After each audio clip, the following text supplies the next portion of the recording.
À Genève, au cœur de la diplomatie mondiale, le château d'Aïr, datant de 1427, abrite dans son enceinte une université privée, accréditée par la Confédération suisse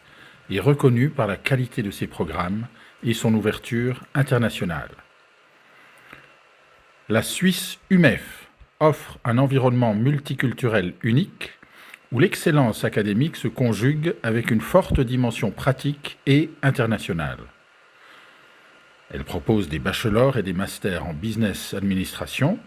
relations internationales et intelligence artificielle, ainsi qu'un doctorat en administration des affaires. A-t-on déjà vu un personnage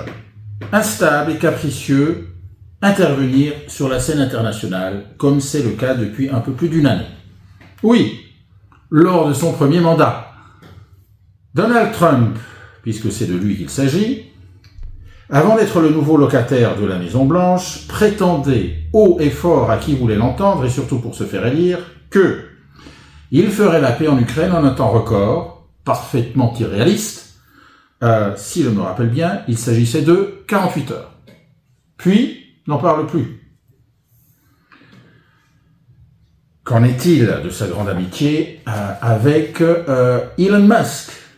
qui, après quelques mois de soutien indéfectible, réciproque, se solde par le départ de ce dernier et par une bouderie qui dure toujours? Notre nouveau président veut tout contrôler et agir selon ses désirs. L'enlèvement de Maduro s'est fait sans consultation ni approbation du Congrès.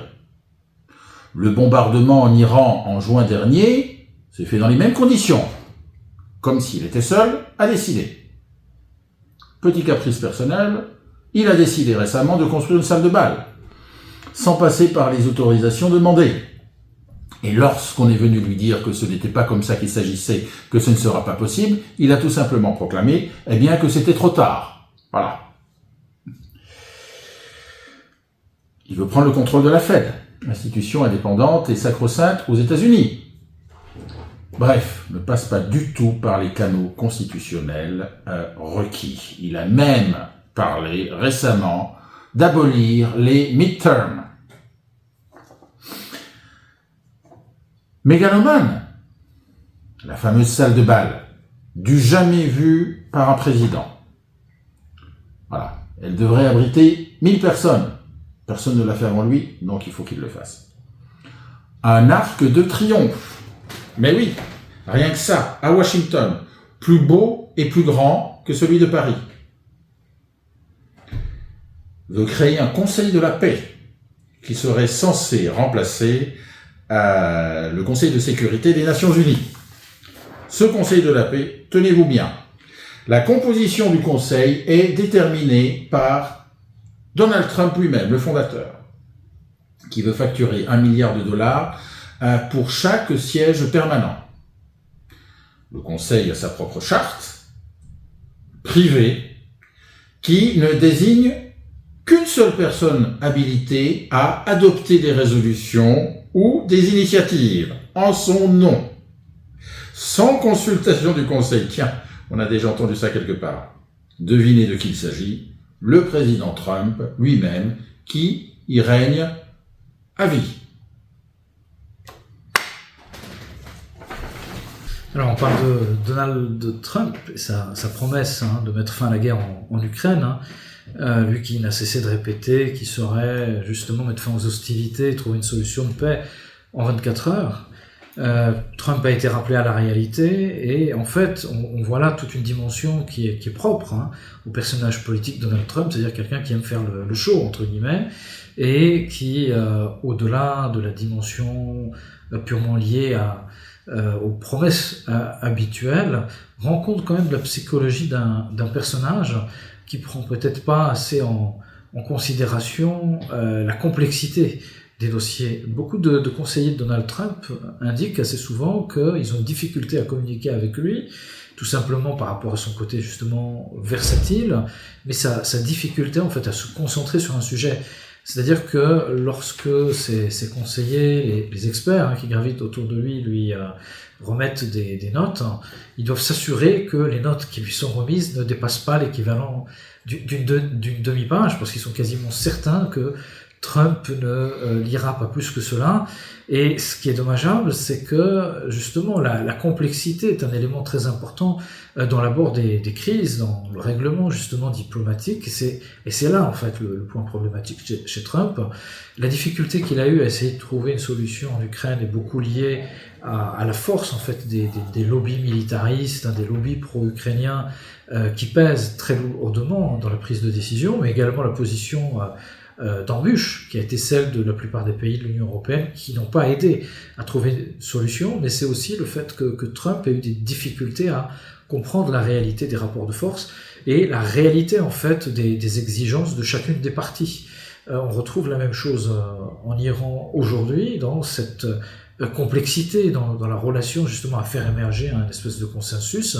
avec une maîtrise très limitée de la dimension historique de ce qui oppose les États-Unis à l'Iran, par exemple. Et effectivement, lorsqu'on parle de Trump, il faut absolument prendre en considération cet élément, c'est qu'on a quelqu'un qui confond la vie diplomatique, la vie politique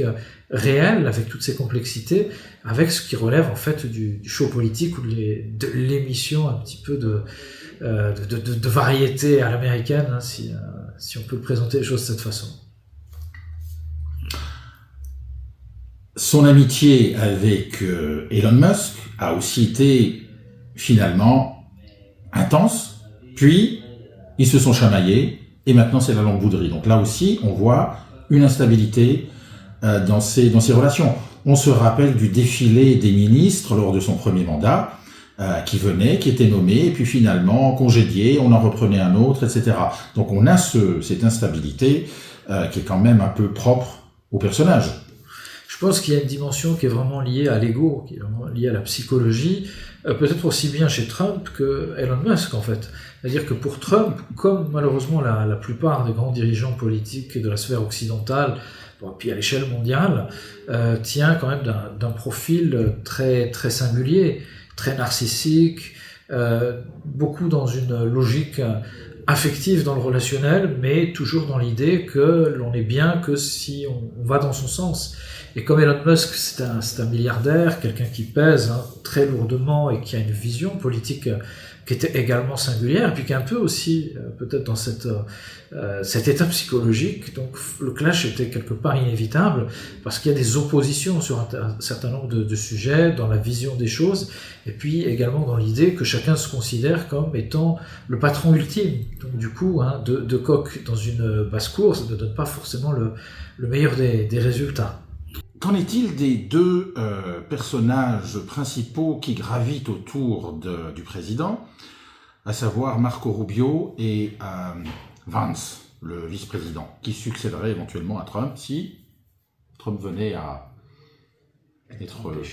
empêché. Alors concernant Marco Rubio et Vance, alors oui, on a des personnages politiques qui comptent. Ce ne sont pas les seuls, il faut prendre aussi tous les lobbies, les puissances d'argent, qui ont un rôle à jouer dans le processus décisionnel américain, qui compte énormément. Marco Rubio, c'est un profil quand même assez singulier, on parlait de singularité tout à l'heure. On a vraiment affaire à un profil, le mot, idéologue low cost, c'est-à-dire c'est quelqu'un qui a une vision qui est très stéréotypée, très idéologisée du monde, très ancienne école, avec vraiment une obsession sur les régimes de gauche sud-américains, qui répond un peu de son histoire personnelle, parce qu'il est d'origine cubaine. Il est un petit peu dans une logique de revanche en direction de ce qui a été un peu le castrisme et puis tous les mouvements de gauche qui se sont imposés en fait en Amérique latine, Amérique du Sud, dans les dernières décennies, notamment le régime vénézuélien autour de Hugo Chavez, son projet révolutionnaire,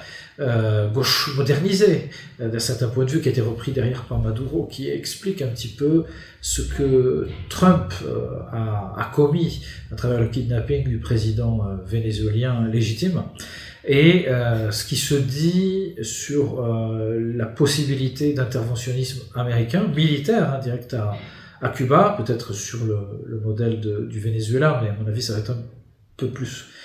compliqué. Et au-delà de ça, donc, il faut vraiment prendre en considération cette dimension très personnelle. Et puis Vance, c'est un personnage cette fois-ci qui est quand même beaucoup plus complexe, parce qu'on ne connaît pas exactement en fait les véritables velléités de Vance. On connaît son orientation très conservatrice, alors pas néoconservateur, hein, plutôt conservatrice dans le sens intégriste, dans le sens conservatisme social, avec quand même le profil de quelqu'un qui, à l'origine, est protestant, se convertit au catholicisme, est plutôt connu pour être assez proche du pape, avec une vision qui est pas loin de ressembler à celle qui a été décrite dans le discours de Vladimir Poutine il y a quelques années, je crois que c'était en 2023, lorsqu'il a fait allusion un petit peu à cet Occident global, Occident collectif dégénéré, hein, je reprends les termes de Vladimir Poutine. Vance se reconnaît en fait dans cette vision des choses, c'est-à-dire l'idée qu'on a affaire aujourd'hui à un Occident qui est en pleine décrépitude morale, en plein effondrement, et qu'il appelle quelque part une espèce de renouveau du monde occidental sur la base de ses principes religieux et moraux ontologiques, hein, et notamment le christianisme et le retour à une forme de conservatisme social, conservatisme familial. Et en cela, Vance est différent de Trump, parce que Trump, à la base, c'est pas du tout quelqu'un qui est proche des sphères religieuses, il en est proche pour des motifs électoralistes, et pour aller en fait dans le sens, hein, de l'opinion américaine qui lui est proche. Et Vance, sur un certain nombre de sujets, notamment de sujets internationaux, c'est également quelqu'un qui a une approche assez originale, plutôt en opposition assez importante avec Rubio. Autant Rubio, c'est vraiment un néoconservateur, idéologue low cost, hein, parce qu'il a une intelligence vraiment très limitée, assez primaire, hein, pour dire les choses clairement. Vance, c'est quelqu'un qui a une réflexion quand même plus poussée, un peu plus sophistiquée. On peut ne pas apprécier, mais il faut lui reconnaître au moins cela. Et c'est quelqu'un qui s'inscrit plutôt dans une logique qui a été exprimée à plusieurs reprises de vouloir mettre fin à l'interventionnisme militariste américain, même s'il joue le jeu de l'interventionnisme sur l'Iran ou sur d'autres dossiers pour des raisons politiques, pour rester en fait dans le jeu, ne pas se montrer trop défiant à l'égard de ceux encore qui ont la main mise sur les affaires extérieures des États-Unis, peut-être quelqu'un qui attend son heure et qui risque de surprendre le jour où il va prendre le pouvoir en fait à la tête des États-Unis. On a en off des propos de Vance qui sont extrêmement durs à l'égard d'Israël, absolument pas diplomatiques, et qui en disent quand même peut-être long sur sa vision des choses, très différente d'un certain nombre de politiques américains du moment. Il est en tout cas beaucoup plus en phase avec le mouvement MAGA de base que Donald Trump. Bon, on a en tout cas un président qui ne respecte pas les canaux constitutionnels requis. L'enlèvement de Maduro s'est fait sans l'approbation ni la consultation du Congrès. Idem pour le bombardement en Iran, en juin dernier, comme s'il était le seul à décider. Il veut construire une salle de bal sans passer par les autorisations demandées, et quand on lui dit que c'est pas possible, il dit « Ah ben, c'est trop tard ». Donc, bref, il passe pas du tout par les canaux constitutionnels requis, et récemment, il a même parlé d'abolir les midterms. Donc, comment son entourage réussit-il finalement à gérer tout ça, parce que et la population, parce qu'on se rend bien compte qu'il agit seul. Oui, alors en effet, il est vrai de dire à propos de Trump qu'il a une méthode quand même qui lui est bien particulière, de vouloir passer en force et considérer que le fait qu'il ait gagné l'élection lui donne une espèce de chèque en blanc pour réaliser un petit peu tout ce qu'il a envie de faire, c'est-à-dire de proposer une vision des États-Unis, ou en tout cas une vision qui lui est propre, qui ne souffre d'aucune contestation possible. En réalité, Trump, il a une pratique très monarchiste du pouvoir, très autoritariste du pouvoir, qui, à l'échelle des États-Unis, en fait, choque assez profondément, même parmi ceux qui sont ses soutiens, qui d'un côté ont apprécié un peu ce côté de vouloir un peu donner le coup de pied dans la fourmilière et remettre en cause le système établi, mais qui n'acceptent pas l'idée qu'on remette en question un élément qui est fondamental, un principe politique essentiel aux États-Unis, c'est le principe ou la notion de séparation des pouvoirs, qui compte énormément l'idée de cette espèce de jeu de check and balance, c'est-à-dire qu'à un moment donné, il y ait l'action qui puisse être contrecarrée par un contre-pouvoir, et ça, Trump est en train de le remettre en question. Il est profondément insupporté par l'existence de ce qu'on appelle les corps intermédiaires, un petit peu à l'image, à son échelle, du président français Macron, mais lui il le fait beaucoup plus diffuse, beaucoup plus à la marge, et de façon entre guillemets plus cool ou plus politique, on appréciera comme on souhaite, alors que Trump est dans une logique qui est beaucoup plus brutale, de vouloir s'imposer par une situation de zizanie, et polarise énormément, quitte à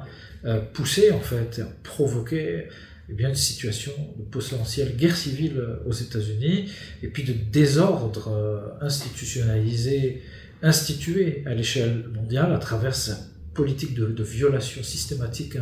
du droit international, puis l'irrespect de toutes les donnes en fait, de normes diplomatiques classiques qui existent depuis quasiment des siècles et des siècles. Et ça, c'est vraiment tout l'ADN de la présidence de Trump aujourd'hui. Alors on en arrive à la question sur l'Iran. Qu'est-ce qui est en jeu réellement dans cette situation entre l'Iran, les États-Unis qui campent avec leur armada militaire au sud du pays,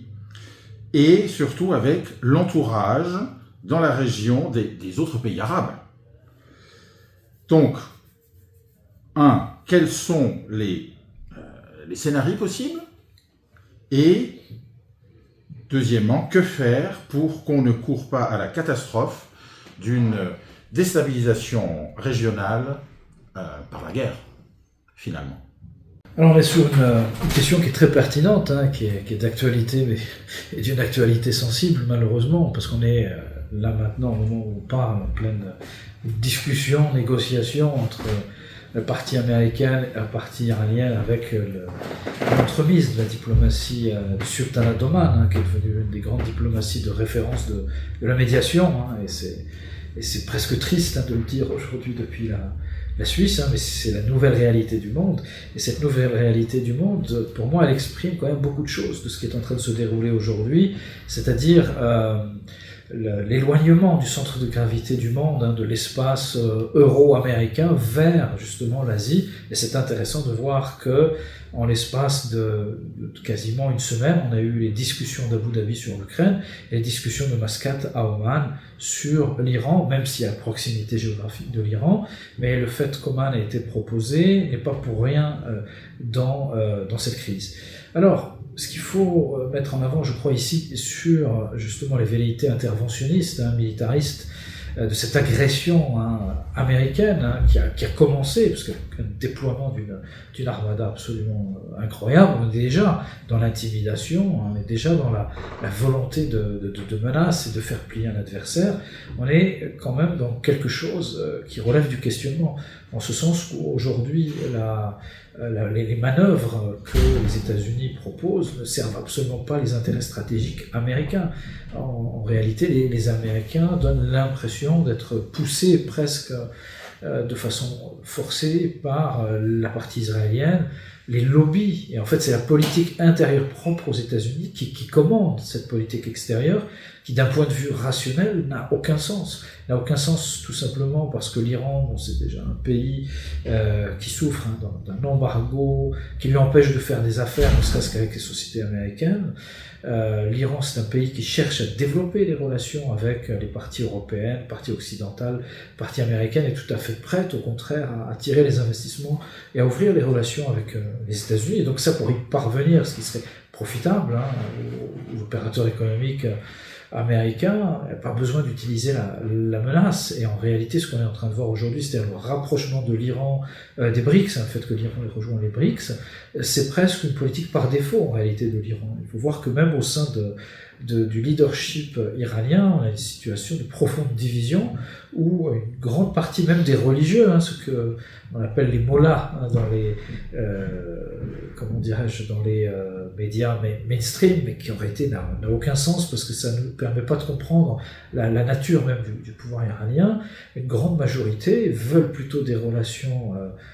fortes avec le monde occidental plutôt qu'avec le monde émergent. C'est très intéressant de savoir par exemple que lorsque les Russes ont proposé en janvier de l'année 2025 un traité de soutien au-delà du partenariat stratégique, c'est quasiment un traité d'alliance militaire, un peu sur le modèle de ce qui a été signé avec la Corée du Nord à l'Iran. Lorsque les Russes ont proposé à l'Iran, les Iraniens ont refusé. Et c'est ce qui explique pourquoi pendant un moment Poutine a boudé l'Iran et ne s'est pas exprimé lorsqu'il y a eu la guerre des 12 jours, lorsque l'Iran a été agressé conjointement par les Israéliens et les Américains. Et lorsque ce dernier s'était exprimé, il avait fait part d'une réponse très laconique en disant qu'il avait proposé une espèce de partenariat d'aide et de protection militaire à l'Iran et que les Iraniens avaient refusé, l'air de dire maintenant qu'ils se débrouillent. Et ça, c'est des choses qui ne sont pas traitées dans les médias mainstream, dont on ne parle quasiment jamais, ou dire très peu, exceptionnellement, lorsqu'un expert va être autorisé à s'exprimer sur ce sujet. Et ce qui est intéressant de voir, c'est qu'aujourd'hui, l'Iran est un grand piège en réalité pour les États-Unis et pour Trump à plusieurs niveaux. Tout d'abord en matière de politique intérieure, ce qu'il faut regarder, c'est que les États-Unis sont très polarisés. Il y a un rejet très profond de cette politique militariste, notamment parmi les gens de l'électorat de Trump, et qui ne comprennent pas ce déploiement en Iran, alors même que Trump a construit toute sa campagne électorale justement sur le rejet de ces guerres. Il avait même eu un slogan très particulier où il disait qu'il n'allait pas mener aucune nouvelle guerre et qu'au contraire il allait stopper les guerres. Et en s'engageant dans une guerre avec l'Iran, une guerre qui possiblement peut devenir une guerre régionale et donc durer dans le temps, il est en train de trahir en fait son propre électorat et puis tout le mouvement MAGA. Puis en même temps, à l'échelle mondiale, l'Iran c'est une bascule, c'est-à-dire que si l'Iran réussit à tenir suffisamment tête face aux États-Unis, c'est un petit peu toute cette dimension militariste portée par Trump et les États-Unis qui est remise en question avec le message qui vient derrière, parce que le reste du monde aujourd'hui va essayer de s'allier puis de s'éloigner en fait des États-Unis, considérés comme un acteur incohérent, instable, fou, malade de guerre, et ça c'est très problématique pour les États-Unis. Alors parmi les scénarios possibles ou pensables, on peut avoir un scénario qui soit un scénario optimiste, américain, iranien, au final parviennent à un accord qui ressemblerait beaucoup à l'accord de 2015 sur le nucléaire iranien avec la levée des sanctions. Et au final, on évitera une guerre absolument catastrophique, puis on se dira au final, tout ça pour ça, Trump qui avait déchiré, remis en cause cet accord, pour au final se retrouver, revenir un petit peu à la case départ, ce qui n'aurait aucun sens, mais c'est un scénario possible. Oui, non, ce qu'il faut prendre en considération, c'est l'état réel du rapport de force, c'est-à-dire que d'un point de vue technologique et balistique, les Iraniens sont vraiment en capacité de riposter très sévèrement, à la fois sur l'armada de la flotte américaine, et à la fois sur Israël, on l'a vu d'ailleurs durant la guerre des 12 jours. La vraie question, c'est vraiment la capacité d'infiltration des services américains et israéliens. C'est-à-dire dans le cas où on ait une intervention militaire américaine qui réussisse, c'est simplement parce que le renseignement aura réussi à infiltrer à nouveau, ou à garder cette capacité d'infiltration en Iran, qui lui permettent en fait d'anesthésier les systèmes de défense iraniens, et dans ce cas-là, ce serait le scénario d'une intervention militaire possible, qui permettrait aux États-Unis ensuite de partir, puis dire ça y est, la mission est réussie, passons à autre chose. Donc on aurait soit ce scénario d'accord politique, ou bien un scénario d'agression militaire à moindre frais pour les États-Unis, grâce aux renseignements sur place, et puis on a tous les autres scénarios qui sont des scénarios catastrophiques, c'est-à-dire soit un conflit qui devient régional, blocage du détroit d'Ormuz, explosion des prix du pétrole et puis une guerre qui s'inscrivent dans le temps avec des ripostes iraniennes particulièrement sévères, notamment sur les intérêts américains dans la région qui obligeraient les Américains à intervenir. On pourrait imaginer, bon c'est plus hypothétique, une capacité de destruction, par exemple, peut-être faire couler le porte-avions Abraham Lincoln, qui amènerait les Américains à une réponse, alors là, apocalyptique, ce serait l'arme nucléaire tactique à minima, voire à une possibilité d'extension du pays à une échelle régionale, voire mondiale, avec les éléments des BRICS, considérant que l'Iran étant peut-être la ligne rouge avant de toucher directement les intérêts stratégiques majeurs de la Chine et des Russes, et on n'allait pas loin pour la Chine, qui s'engagerait en fait de façon indirecte, puis de plus en plus directe, aux côtés de l'Iran contre les États-Unis. C'est un peu les scénarios en cours aujourd'hui. Mais ce qui est important de noter, c'est qu'il y a véritablement une fronde de tous les alliés moyen-orientaux des États-Unis sur le dossier iranien, c'est-à-dire l'Arabie Saoudite qui s'oppose frontalement aux États-Unis, qui a même fait une déclaration à travers son ministre des Affaires étrangères saoudien, qui n'était pas seulement de dire qu'ils interdisaient l'utilisation de l'espace aérien saoudien, c'est que les Saoudiens ont déclaré qu'ils ne riposteraient pas dans le cas où les Iraniens bombarderaient les sites militaires américains sur le sol saoudien. Donc ça, c'est encore une nouveauté. Les Turcs avec Erdogan, qui sont montés à la tribune pour dénoncer la possibilité d'une agression sur l'Iran, qui considérerait en fait comme une très profonde déstabilisation de la région, tout comme le Qatar, les Émirats, qui aujourd'hui sont dans une logique de dynamique économique très très forte. Ils sont en train de devenir les grands hubs de la mondialisation, et pour eux, en fait, une guerre durable dans la région serait une véritable catastrophe. Et puis, enfin, pour terminer, peut-être un dernier mot sur l'Europe, qui a une position qui est absolument discutable et que l'on ne peut que regretter, parce que l'Europe n'a vraiment pas conscience des enjeux qui se jouent aujourd'hui. Je prendrais juste un élément, c'est que si l'Iran devait s'effondrer et rentrer dans une logique de déstabilisation, peut-être de guerre civile, il faudrait réfléchir aux scénarios qui ont été ceux de la Syrie et de la Libye, c'est-à-dire des millions de réfugiés qui ne représentent pas démographiquement quelque chose de très important, qui se sont dirigés vers l'Europe, avec toute la crise politique qui s'en est suivie. 3,5 millions de réfugiés syriens en Europe, c'est quasiment plus 20% de milieux partis d'extrême droite sur l'ensemble de la sphère des grands États européens en dehors de l'Espagne. Imaginez demain 10 à 15 millions, ce sont les estimations les plus sérieuses sur le sujet, de réfugiés iraniens en Europe. On va se retrouver avec l'extrême droite au pouvoir, et puis un changement, une révolution complète de la nature même des régimes politiques européens. Et je crois que les Européens n'ont peut-être pas conscience des enjeux qui sont en train de se jouer aujourd'hui en Iran. Avec cette politique du bâton dans la fourmilière, l'actuelle présidence des États-Unis nous offre chaque semaine son lot de surprises. Qui sera la prochaine victime, pourrait-on se demander? Le problème, c'est que l'enjeu est l'ordre économique, politique et social de notre planète. La prochaine fois, nous aborderons un autre aspect de cette politique du bâton dans la fourmilière. En attendant, nous vous remercions de votre attention.